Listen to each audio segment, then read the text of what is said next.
L7C Pro Plus. How to enable the magnetic fill light.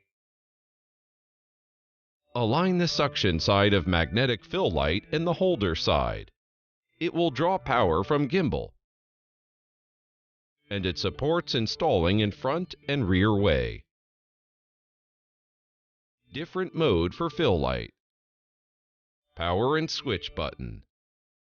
Press for 1 second. Turn on, off the fill light. Press once.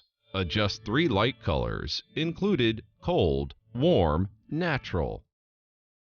Brightness button. Press once to switch the brightness. Gimbal provides 9 levels of light brightness. Allow you to adjust the intensity according to your preference and the surrounding conditions. Thanks for watching.